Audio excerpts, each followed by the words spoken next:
warahmatullahi wabarakatuh, sahabat petani. Kali ini saya akan menjelaskan ini dari mana sih asal muasalnya bibit Mariles itu. Mariles itu bukan artinya yang disebutkan itu Mariles adalah Marihat Elesan. Itu adalah istilah, tapi pada sebenarnya intinya dia seperti yang saya tunjukkan ini. Dari mana?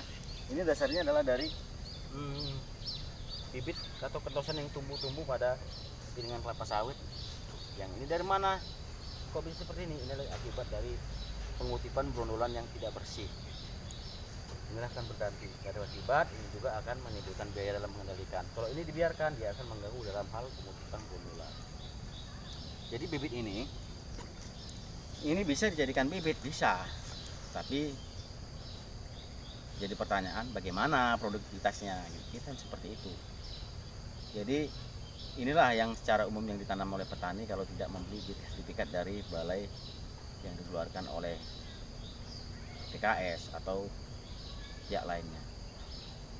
Kalau petani mengambil bibit ini dari kebun perusahaan sawit, ingat petani, perusahaan sawit adalah menanam jenis varietas tenera. Hasilnya apa? Tenera itu adalah hasilnya persilangan dari varietas Dura dikali juga varietas Persipera akan menghasilkan tenera. Kalau dia tenera kali dengan jumlah silangan dengan tenera, artinya di sekeliling kebun sawit ini adalah tenera semua. Berarti induknya kan tenera. Kalau dipersilangkan, hasilnya apa?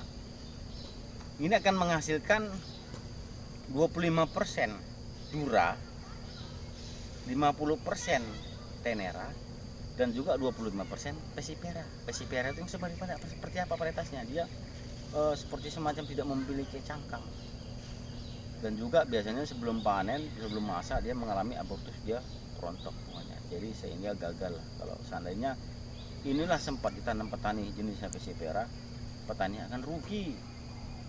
Oke lah kalau Dura yang biasa ditanam petani seperti itulah yang ditanam juga. Tapi dasarnya apa?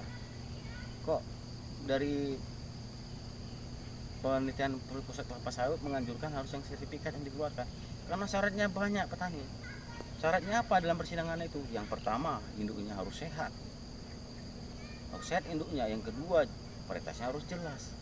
Kalau ini yang kita pastikan, apa kita sudah pastikan ini adalah tanamannya yang betul-betul sehat, dan persidangan dari yang lainnya juga yang sehat. Kan kita belum mengetahui. Jadi banyak hal yang harus betul-betul petani pahamin. Asal muasal itu bibit yang seperti ini bagus atau tidak. Tapi kalau saran saya, ya gunakanlah bibit yang sertifikat, karena harganya pun toh tidak mahal.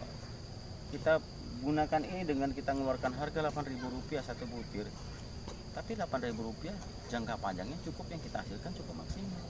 Daripada dari awal kita menghemat sama aja, sawit juga yang ditanam, yang penting ini. Tapi produktivitasnya juga harus kita perhatikan petani.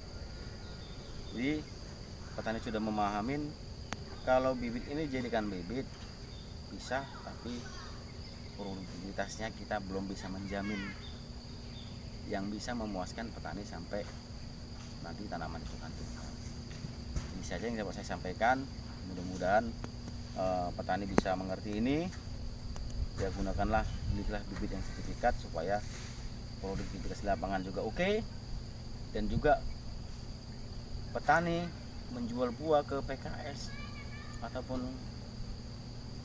pabrik pengolahan minyak kelapa sawit yang tidak ada kebunnya ataupun yang ada kebunnya, pasti akan senang menerima kalau tanaman dari kebun bapak itulah jenis tenera. Demikian saja, terima kasih. Assalamualaikum warahmatullahi wabarakatuh.